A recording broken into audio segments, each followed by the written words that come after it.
Our own Matt Moore has some reporting on trade deadline dealings, including Butler to Golden State and a Bulls-Hawks center swap. Plus, Hayes is here to debate if those trades are actually any good. Things got heated on a hump day in the NBA. Ejections were flying, tempers were flaring. Was it all fair or foul? Adam Silver is floating crazy ideas, and Matt and Hayes will tell you who will be left out of the All-Star game. All of that today on Locked On NBA.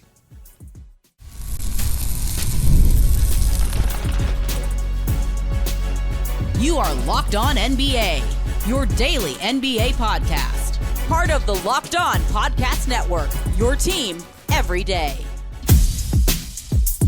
Welcome to Locked On NBA. Thanks so much for making us your first listen of the day. We are free and available wherever you get your podcast, part of the Locked On Podcast Network, your team every day. Today's episode is sponsored by Game Time. Download the Game Time app today, create an account, and use code Locked On NBA for $20 off your first purchase. I'm Doug Branson, host of Locked On Hornets, and your Shot Clock Sherpa, guiding you through the NBA's biggest stories with the help of Locked On's local experts. And with me are two of Locked On's premier national NBA experts from the Locked On Nuggets podcast and senior NBA writer for the Action Network. We've got Matt Moore, and from the Locked On Bulls podcast, we've got Hayes. Matt, you were flexing your newsmaker muscles yesterday. Are your fingers okay? How you doing?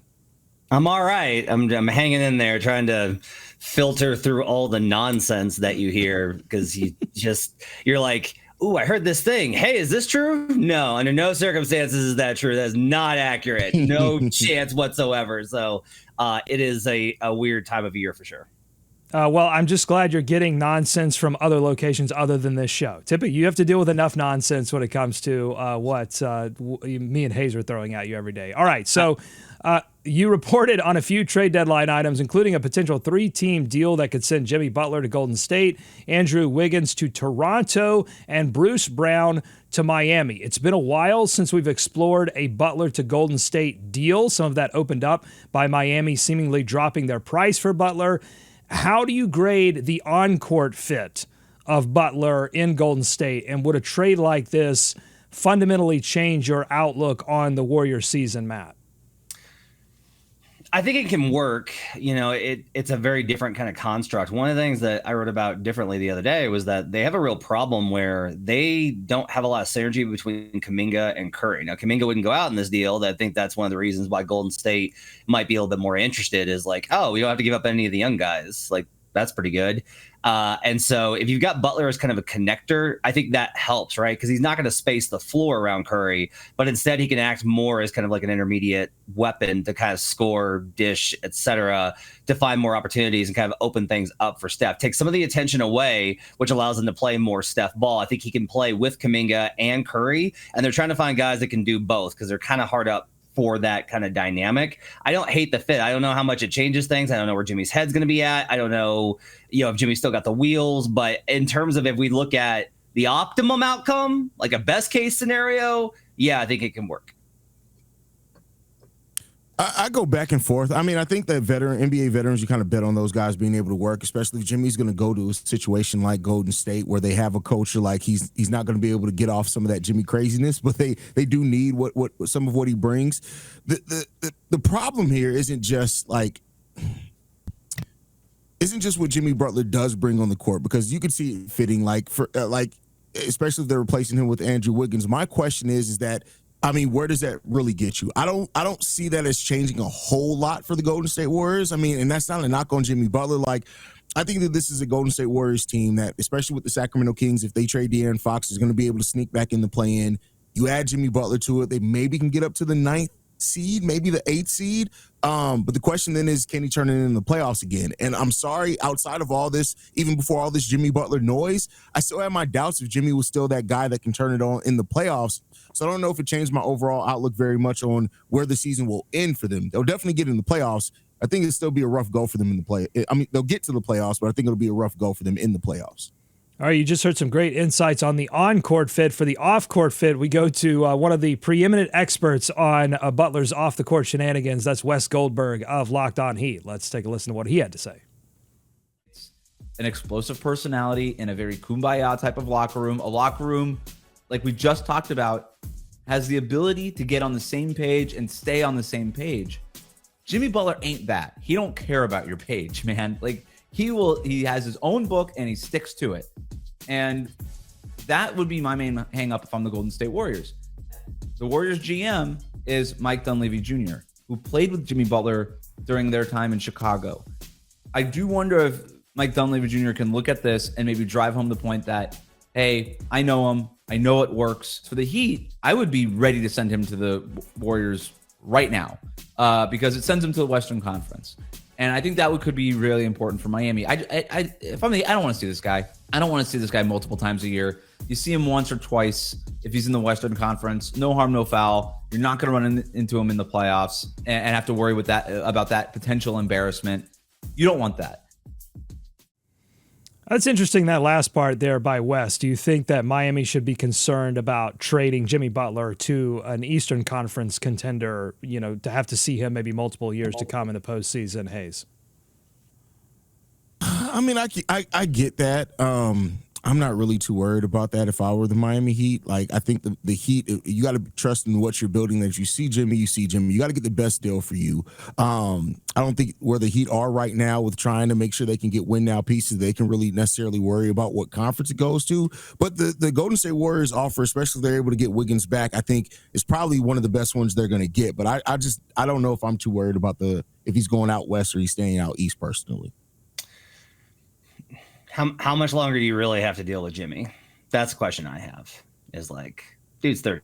Like, I just think the clock's ticking, man. I just don't think you're going to need to deal with him much longer. I think you're only talking about a handful of matchups. I personally wouldn't worry about that. All right, Matt, I think you had this first as well. Chicago, the Bulls, turning down a Nikola Vucevic for Clint Capela swap to the Hawks. What? I just want to add some context on it. So Okay, my understanding of it, okay, based on hashtag sauces, is that those conversations were had at some point in the last couple of months, but the Bulls wanted draft pick compensation for it. That their idea was like, we'll take Capela since you've been trying to move him, and we'll give you Vucevic, who is a better player, but we want draft pick compensation. That's when the Hawks were like, you've been trying to move Vuce for like 2 years. No, you're not getting pick compensation with it. We don't have it anyway. Call San Antonio. So I just wanted to kind of clarify that. That's good context. And so I'll turn it over to you, Hayes. What do you think about all of this news, specifically the sort of expectations for a Nikola Vucevic deal? Will Chicago eventually, in a very similar way that Miami has had to come to terms on what they can get back for Jimmy Butler, are they going to have to come to terms with what they can get back for some of their assets that they've maybe held on to a little too long? Yeah, I mean, I think they are going to have to come to a realization. I think you do start off with your value high, and you see who's going to meet that, and then you compare that versus the kind of what you're getting back as far as offers, and you figure out something there. I do think this Clint Capela trade, like, I'm glad they turned it down. I think this is a sign that what I've been telling people for the Bulls. The Bulls aren't just going to go rebuild. They're just not going to sell off assets just to sell them down. They are going to hold some form of value for these guys, and they should. Vooch is a flawed player, make no mistake about it, but I think he's still too good, even at his age, to where you're just taking an expiring contract and Clint Capela back with no draft compensation. So I like that they're looking to get some draft compensation back. I just think if they're looking for a first round pick, they may have to settle for a couple of seconds. Last thing on that I would just add is that if you're looking at Vucevic suitors, Dallas has kicked the tires, and I heard Golden State recently kicked the tires as well on a possible Vucevic move. Which of those do you like better as a destination for Vucevic? Who would he help most in that scenario? It's tough because Dallas is interesting, right? Because it's like you have Lively, but Lively's always hurt, and Gafford provides redundancy. And I've kind of said, like, it's nice when you're able to just be like, we have Lively, and then we have Gafford, who's like Lively, but just like a little worse. And so being able to replicate that formula is really good. Vucevic gives you an entirely different look where, yeah, you're going to be worse defensively, but you do have like big, powerful, wings like PJ Washington and good defenders like Najee Marshall to put around him. And it allows you to play stretch five, which the Mavericks can't really do. Kleba's out for the season. That changes that dynamic. If they get into a series where they need to go spread stretch five, they don't have that option right now. So I kind of lean towards Dallas. And I would put Dallas in a category of like more desperate than maybe some of these other teams that we talked about. So maybe don't sleep on the draft compensation for Vucevic if that right opportunity presents itself. And Dallas has an interesting thing to look at this as well. Like, I know last game Jokic cooked him, but if you go and look at typically Jokic versus Vooch. I think Jokic only averages like 16 points a game, 9 rebounds, and like 8 assists against Vooch, which is still crazy numbers. But the Dallas Mavericks are at a position where they can start looking at matchups against certain teams, and Vooch can also offer them a solid matchup against Jokic. Trade deadline officially a week away. We are going to be live for the trade deadline. More details to come on that. But coming up on this episode of Locked On NBA, we move from what will happen to what happened last night. And a lot happened last night, and a lot of people got ejected, and there were near fisticuffs in multiple games. So we'll play a game of fair or foul coming up on Locked On NBA. Today's episode of Locked On NBA is brought to you by TurboTax. This is a message from our sponsor, Intuit TurboTax. Taxes used to be waiting and wondering and worrying if you were going to get any money back, and then waiting, wondering, and worrying some more. Now, taxes is matching with a TurboTax expert who can do your taxes as soon as today. An expert who gives your taxes their undivided attention as they work on your return while you get real-time updates on their progress so you can focus on your day. An expert who will find you every deduction possible and file every form, every investment, everything with 100% accuracy. All so you can get the most money back guaranteed. No waiting, no wondering, no worries. Now this is taxes. Get an expert now on TurboTax.com. Only available with TurboTax Live full service, real-time updates only in the iOS mobile app. See guarantee details at TurboTax.com/guarantees. Guaranteed, there's more Locked On NBA ahead. Thanks for making Locked On NBA your first listen every day. Your favorite NBA team has a free and daily newsletter. Go to LockedOnDaily.com, subscribe, and stay up to date with local expert analysis. All right, last night, several games got extra chippy, so it's time for Matt and Hayes to break out their fake whistles in a game of fair or foul. We start in Indiana, where the Pistons and the Pacers had 6 technical fouls, a flagrant 2 that led to Isaiah Stewart's ejection, multiple player scrums that had to be separated, and it was all on WWE night. Very fitting. Pistons lose 133-119, and Locked On Pistons host Kuka Hill was fired up about it. Last matchup, this one has been circled for both teams. There was a lot of trash talk in the last game. There was a lot of physicality. There were texts. There was a lot of trash talk during and after the game. A lot of stuff went down during that game. And both teams circled this date, was waiting for this matchup, and only one team was composed during this game. What cannot happen, absolutely cannot happen, is for you to completely lose your composure from opening tip and be more focused about the trash talk and being more affected by the trash talk than the actual game being played itself. First thing I gotta say is about Isaiah Stewart. Everyone loves Stu's aggression. Everyone loves Stu's bad boy attitude, okay? His physicality. Everyone appreciates it, okay? Fans love it. But you have to be smart. Isaiah Stewart got ejected from this game within the first 15 minutes of action. At the end of the day, your team needs to win basketball games. The Detroit Pistons are better with Isaiah Stewart in this game. Okay, fair or foul? Indiana and Detroit, after a couple of scrappy games, are now a legit NBA rivalry. Fair or foul? We'll start with Matt. I don't have a whistle. I've been trying to think out how to do tweet. Can you do one, Doug? Foul. There we go. Okay. No, actually, I'm gonna say fair is actually what I'm gonna do here. So, look, the reason is this one has all the components that you need. There's history here. There's a lot of history here. If you are young, you should go to YouTube and look up Malice in the Palace. There is a history between these two franchises. And these guys probably don't know as much about that. Some of them may be like, what's the Malice in the Palace? Which makes me disintegrate into dust. But there's a history here. They play in the same division. They're going to see each other 4 times during the regular season. That's great. They're both made up. The Pistons are this young, hungry, up-and-coming team. The Pacers are still a little bit on the young side, and so it makes for this really good combination. Halliburton's an excellent troll. He's really good at being the foil for these teams. I think there is a capacity here. I think these teams are going to be battling as the Bucks maybe age out and things change at the top. I think these two teams are on the rise, and they're going to be going back and forth at each other. Let's just hope that it stays on the court and just on the court, please. Yeah, the problem is the Malice and the Palace was on the court too. But yeah, it's not going to get to that level. But no, I think this is fair. I think like for all the reasons Matt laid out there, they're in the same division. They're going to see each other 4 times. There's been a lot of chippiness between these teams. It just makes a lot of sense. And listen, bring rivalries back. Do you want to see people getting ejected? No, but this is all the makings of an interdivision rival. This is what you want to see in basketball. This is good. This is good for the game.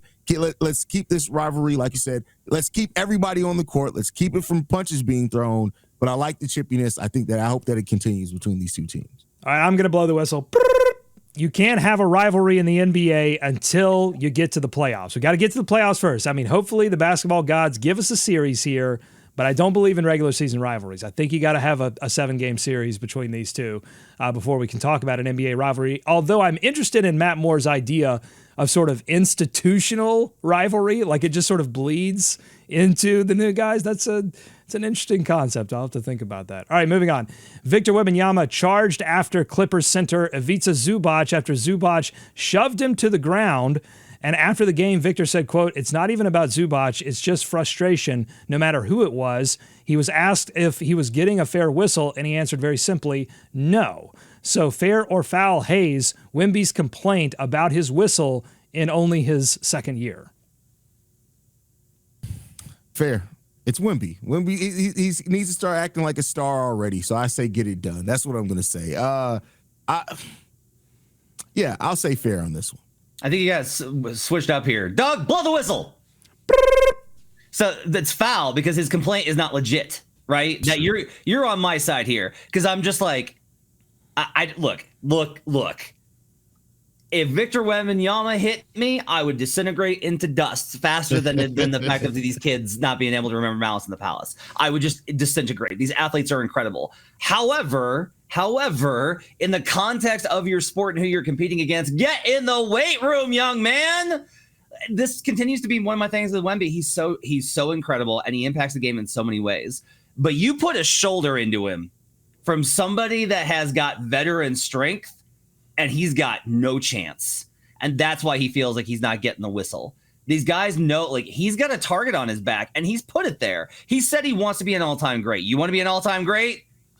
This is going to be your life, man. Welcome to it, because this is going to be what it's like for the next 10 years. It's not getting easier. So definitely I call foul on this one. He's got a target on his back. He's got a target on his front. There's really no place that people haven't been afraid to hit him. All right, Boston Herald Celtics writer Zach Cox noted on X that since Christmas, 12 players have set a season high in three-pointers made against the Boston Celtics. Kristaps Porzingis said at shoot-around before their win over Chicago last night, quote, "Luck hasn't been on our side for most of the season. Fair or foul or tiny violin, the unluck of the Irish." Matt Moore. Just right here, little sad señata for them.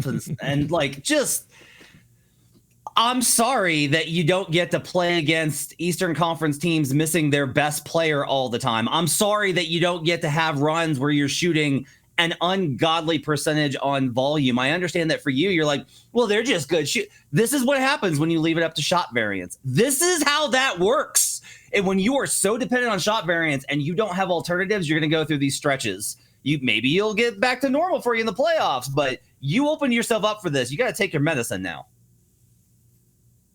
Take that tiny violin, play it, and then step on it. We don't care. We don't care. You got, like, talk about targets on their back. The target's on your back. You got to get over it. There's no luck of the Irish. Play that tiny violin and deal with it. That's what I got to say there. Hayes did the Stephen A. Smith. We don't care. We don't care. We don't care. Okay, the Wolves. Let's see if you care about this. The Wolves have won 4 straight and have found a little fire, and maybe some of that fire has come from their head coach, Chris Finch, who was tossed last night after an official said he made, quote, derogatory comments toward all of the officials. Now, further reporting from the Star Tribune wrote that a source who asked not to be identified said Finch referred to the officials as, quote, get ready for this, bozos, fair or foul, getting thrown out for clowning the refs. Hayes. Listen, I'm a Bulls fan, as everybody knows. If you watch some of the things that Billy Donovan's been saying to the refs this year, calling somebody a bozo, that wouldn't even register in the top 30 worst things that Billy Donovan has called a ref in the last 10 days. So, yeah, that's foul. Like, come on now. Bozo? Come on, man. I'll say fair. The reason I'll say fair is I like it that there's not like this line on just the compound curse word that is the automatic trigger, right? Like I like that there's a little bit more discretion there. And honestly, I think it's important for the officials to keep some sense of self-respect, like find the line for them. The players are all like, I just want to be able to talk to you. No, you want to be able to scream at them. Let's be very clear at that. Like you want to be able to scream at them every time there's a call that you don't think you agree with. And at some point you got to respect it. Honestly though, like Finch wanted this one. Like he got what he wanted here. So I think it was fair because he got exactly what he wanted here. All right, we're going to do one more final fair or foul coming up. It's going to be on a huge matchup tonight between the Grizzlies and the Rockets. Can the Grizzlies finally solve the Rockets puzzle? That's coming up. I'll ask Matt and Hayes. Today's episode of Locked On NBA is brought to you by our friends at Game Time. Attending NFL playoff games is an unforgettable experience that brings fans together. I still remember what it felt like to watch my Carolina Panthers win the NFC Championship at home. Absolute chills. I'm looking forward to making more memories like that with the help of Game Time, and not just NFL playoff games, but all kinds of events. Game Time has a new feature called Game Time Picks that make getting tickets for events even easier. It filters out the fluff to show you only incredible deals on great seats, so you don't have to waste time searching through thousands of tickets. Browsing through the deals is simple, and you will find great value for all kinds of seats around the venue.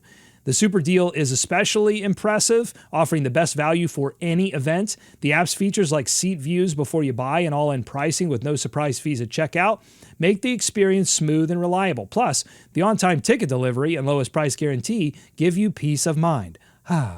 Take the guesswork out of buying tickets with Game Time. Download the Game Time app, create an account, and use code LOCKEDONNBA for $20 off your first purchase. Terms apply. Again, create an account and redeem code LOCKEDONNBA for $20 off. Download Game Time today. Last-minute tickets, lowest price, guaranteed. More Locked On NBA ahead. All right, thanks again for making Locked On NBA your first listen. Maybe it's your first watch every day on YouTube, youtube.com/@LockedOnNBA. Subscribe, tell a friend. We've got one more fair or foul. Grizzlies and Rockets face off tonight. They are still 2-3, number 2 and number 3 in the Western Conference. The Memphis Grizzlies are 0-3 this season against the Rockets. It's their final chance in the regular season to solve this puzzle. Let's kick it out to Locked On Grizzlies with some numbers on Ja Morant that surprised me and their keys to this game. Since April 2021, which you just referenced his second season. That was his second season. First time Ja Morant has gone 4 consecutive games without reaching at least 20 points in any of them. That's the stretch that he's currently on right now. This is a challenging matchup for him, but this isn't about Ja to me. This game is about the Grizzlies. Desmond Bane, limiting the turnovers. Houston has turned the Grizzlies over in all 3 of those games. Desmond Bane, limit the turnovers. Ja Morant, come out, be aggressive, do your thing. Jaren Jackson Jr., they still don't have one guy who's going to guard you. And quite frankly, Jaren, I challenge you to be the guy who said to make Ime Udoka say, you know what? Put Dillon Brooks in foul trouble. Make a men end up having to be your primary defender. That should free up Ja because Jaren has the skill set to do those 2 things. We just talked about WWE night, and I liked the Michael Cole. That felt like a wrestling promo. I challenge you, Hayes, I challenge you, fair or foul. If the Grizzlies finally solve the Houston Rockets tonight, it will be more about the rest of the team than it will be about Ja Morant. I think that's fair. I think that's not a bad thing at all. I think when you look at the way that this team has been able to perform this season without Ja Morant, they have a well over 500 record without him. That's part of the reason why what this team has been doing so special this year, being top 5 in offense, top 5 in defense. This is a good basketball team. Make no mistake about it. Ja Morant takes them over the top and makes them a legit contender, in my opinion. But this is a very good, well-coached, well-executed basketball team on both sides of the ball. I think that it's fair, and I think it should be more about the team overall than it is about Ja. I feel like we're just behind here. Like we're just behind on who the Grizzlies are. Jaren Jackson Jr. is their best player. He leads in scoring. He's their best defensive player. Jaren's their best player right now. When Ja gets back to being Ja, if he gets back to being Ja, then we can talk about that. But Jaren's the best player right now. Couldn't agree more with what Michael said on there. They've got to put Amon in foul trouble, Dylan Brooks in foul trouble. Jaren's going to take on the responsibility of being the matchup edge that forces adjustments from Houston. He's going to have to be the guy tonight. Any indication as to why Ja hasn't been very Ja-like lately? Is it physical? Is it the game's miss? Is it a rhythm thing? Is it mental? Any thoughts, Matt? I think that there's still, look, he missed a lot of basketball. He just missed a lot of basketball, and then he had injuries this season. And I just don't think that he's really been able to get back to that level of comfort and explosiveness. And you do kind of wonder, like, what does he look like if he doesn't have that explosive edge? Now, I want to mention, like, he's averaging almost 8 assists. Like, he's been a great playmaker for this team, and this team's strength is in their overall construct. They're better off when Ja's not having to be Superman. But to me, all that kind of factors in here where he's just, his career is evolving, and he's in a different place right now than he was 3 years ago. All right, let's move on to All-Star Reserves. They are going to be announced tonight. Locked On Rockets host Jackson Gatlin says it will be a travesty if no one from the Houston Rockets is selected, but he thinks there will be someone, and that someone is...